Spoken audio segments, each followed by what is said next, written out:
ಎಲ್ಲರಿಗೆ ನಮಸ್ಕಾರ ರೀ. ಮಾತು ಮನುಷ್ಯನ ಗೆಲ್ಲುವಂತೆ ಇರಬೇಕು, ಕೊಲ್ಲುವಂತೆ ಇರಬಾರದು. ಕತ್ತಿಗಿಂತ ಹರಿತವಾದದ್ದು ಮಾತು, ಅದನ್ನು ತುಂಬ ಜಾಗ್ರತೆಯಿಂದ ಉಪಯೋಗಿಸಬೇಕು.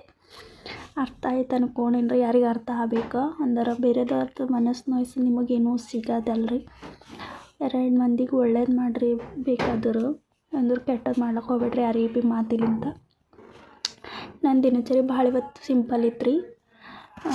ಎಲ್ಲ ಕೆಲಸ ಮುಗಿಸ್ಕೊಂಡೇರಿ. ನಮ್ಮ ಗುಂಡಣ್ಣ ನಾನು ಒಂದು ಸ್ವಲ್ಪ ಹೊರಗೆ ಹೋಗಿದ್ದೆ ರೀ. ಅದೆಲ್ಲ ಶೂಟ್ ಮಾಡ್ಲಾಗಿಲ್ಲ ರೀ.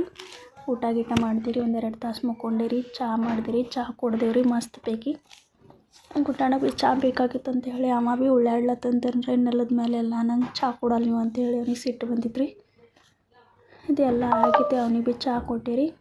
ಚಹಾ ಕುಡ್ದು ಒಂದು ಸ್ವಲ್ಪ ಮಹಾದೇವನ ಮಂದಿರಕ್ಕೆ ಹೋಗ್ಬೇಕಂತೇಳಿ ಹೋಗಿದ್ದೀರಿ. ಇವತ್ತು ನಿನ್ನೆ ಸೋಮವಾರ ಆಗಿತ್ತು ಅಂಥೇಳಿ ನಾ ಪೂಜಾದು ಮಾಡ್ಕೊತಿದ್ದೆ ರೀ. ನಮ್ಮ ಅಕ್ಕ ನಮ್ಮ ಗುಂಡಣ್ಣಗೆ ಆಟ ಆಡಿಸ್ಲತ್ತಿದ್ದಳು ರೀ. ಅಲ್ಲೇ ಒಂದು ಸ್ವಲ್ಪ ಗಾರ್ಡನ್ ಇದ್ದಂಗೆ ಅದ ರೀ. ಅಲ್ಲಿ ಆಟ ಅದು ಎಲ್ಲ ಸಣ್ಣ ಚುಕ್ಕಳಿಗೆ ಆಡಿಸಪ್ಲೆ ಅದ ರೀ.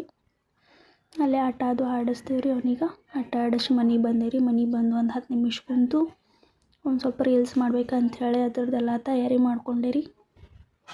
ತಯಾರಾಗಿ 1-2-3 ರೀಲ್ಸ್ ಮಾಡಿದೆ ರೀ.